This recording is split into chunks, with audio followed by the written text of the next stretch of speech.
Now with the change of growing pattern for me this year, the big challenge is going to be the parsnips. In general, I don't do too bad growing out on the beds. There's a couple of parsnips here that I've pulled up late. These are no good now, they've gone woody, but even so, if I can get parsnips out of this tank this size, I'll be more than happy. Normally I'll grow 32 out in the beds, but here, space restriction, I've gone down to 12.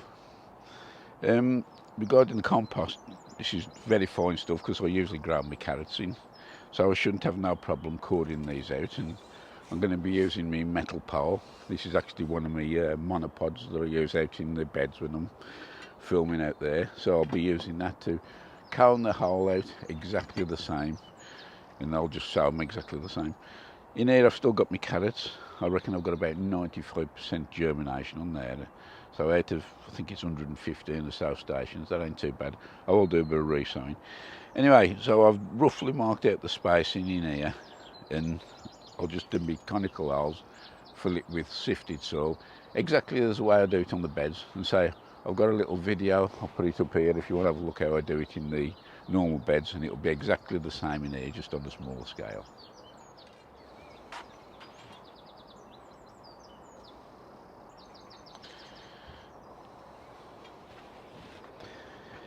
It does help if the soil is moist, because it does help to retain the conical shape of the hole. So once I've done these, I'll actually fill these holes with sifted compost. It's actually old potato compost, so there's hardly any nutrients in it at all. That's the holes coned out now. The soil is fairly moist and it's retained its shape pretty good. So what I'm going to do is put the polycarb sheet over the top, still with some airflow, leave it for a few days, and that'll put a little crust on the actual shape of the hole, and then I'll fill it with my sifted compost.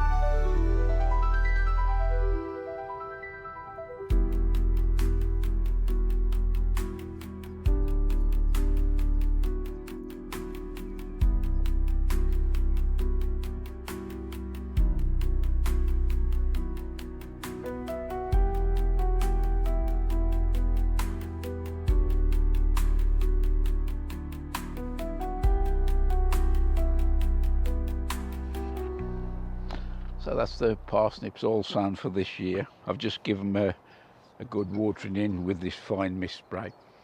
The compost that I put on top of the seeds is a mixture of the fine sifted compost and also some vermiculite. That's what I like to top dress all my seeds with.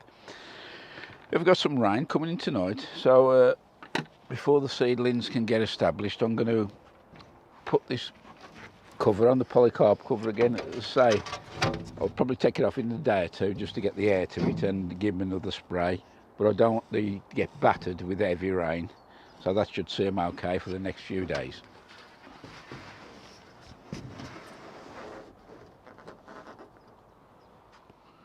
This year, for a change, I thought I'd try something in these Grossure containers here. I did have lids on these, but I dropped a couple and they split, so I'll just use them now as actually growing tubs. Put lettuce in, it's grown amazingly. I've got some spring onions in there and some more lettuce around here. Normally I'd do the lettuce and that in the Vegepod, but because this has freed up some space, I think I'm going to put a few more peppers in the Vegepod and all. Gardening is never complete plain sailing throughout, and it does deal you some disappointments and disasters. And this year, with no exception, I've got mine, and it's my garlic.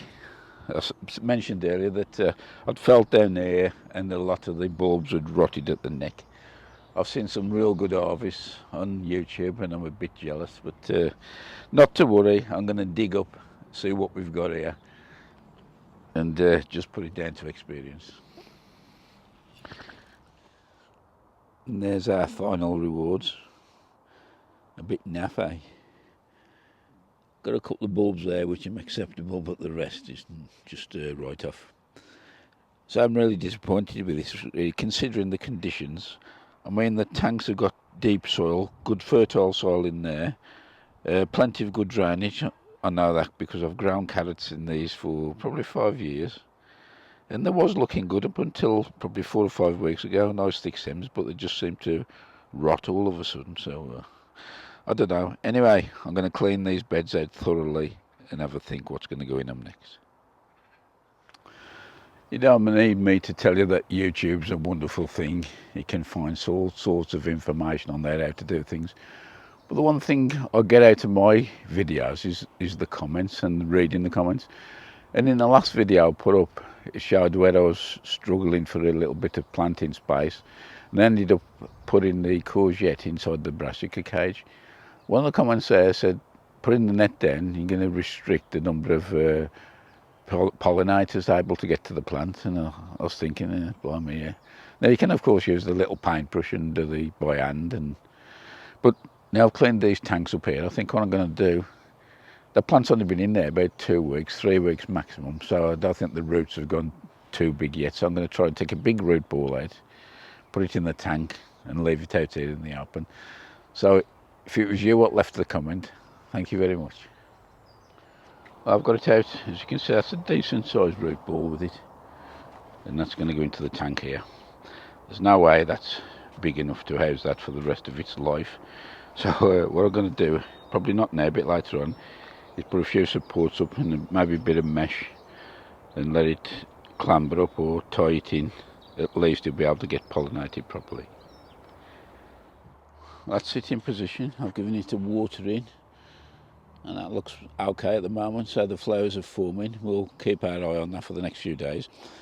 Doing this has actually brought up another little problem I just realised. I was kindly donated a butternut squash plant from a fellow plot elder, and that there requires planting out, so I'm going to tidy the next one up and pop that into there.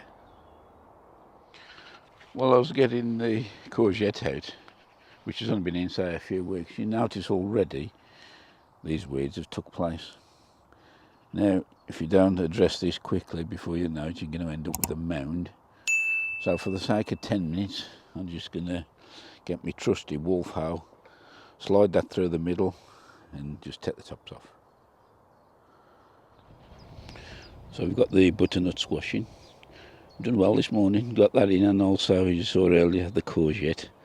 Hopefully they'll grow away and produce some decent crops. Moving that courgette out to the Brassica bed over there, it did actually create a lot more space, and I've been thinking what shall I put in there to utilise it. And as usual, one of the other plot elders come along, kindly donated me some seedlings of Swede. These are called Marion. So what I'm going to do is prick those out into some cell trainers, deep root ones, and later they can go back into the Brassica bed along with the others.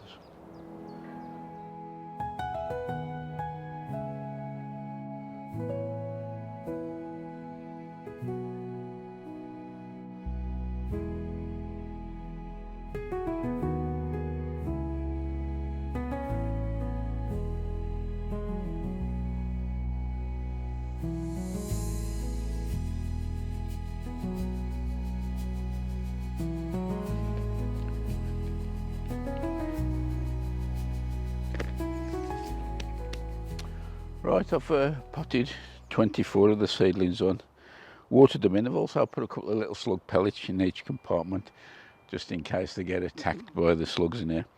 Now, brassicas in general don't like heat, so rather than put them in the greenhouse to grow on, I've stuck them in the brassica cage, popped the net over, and that'll give them self-watering as well when it rains. So that's them done now. Just going to flip the net back over. I'm just doing the last bit of tidy up in the Vegepod. So far this year we've had a good return off here. We've had plenty of lettuce, and I'm just finishing up the last few radishes what's in there. I've already got lots of spring onions, as you can see they're thickening up nicely. Now normally I'd replant with radish and also lettuce and what have you, but you may have seen in the garden already I've got a couple of tubs and I'm absolutely ram-packed. So instead of wasting the space here, I'm going to take advantage of this little cover we got over the top and put a few of the spare pepper plants I got in with the cover on. That'll give just a bit of extra warmth, a few extra degrees, and I'm sure that'll bring the fruits on even faster. We've got the Vegepod planted out now. I've left a couple of little lettuce in there, they'll survive on their own I think, and so the onions down the middle. But looking at the peppers we've put in, there's a King of the North there, and that one there is called Liney. King of the North again there, and that one's called Big Ben. Right to the front here, this is the California Wonder, and that one there is a Redskin. I just pop the cover on the top now. I have given them a good watering, so say get the lid down, they'll be okay. So that's another job ticked off the list. And talking to the list, there's only one thing left on there now, and that's putting the flowers out. Because I'm struggling for space. The original plan was to do a flower bed, but I'm going to have to dot them in spaces where I can find. So it should look okay anyway. The last few weeks I've put quite a few videos out in close succession, and that's because I've filmed a lot, and rather than hanging out I've whacked it out. But now all the planting is done, things are going to slow down a little bit. So until next time, many thanks for watching. Enjoy your gardening. We're ending the day with a bit of sunshine. See you later. Bye for now.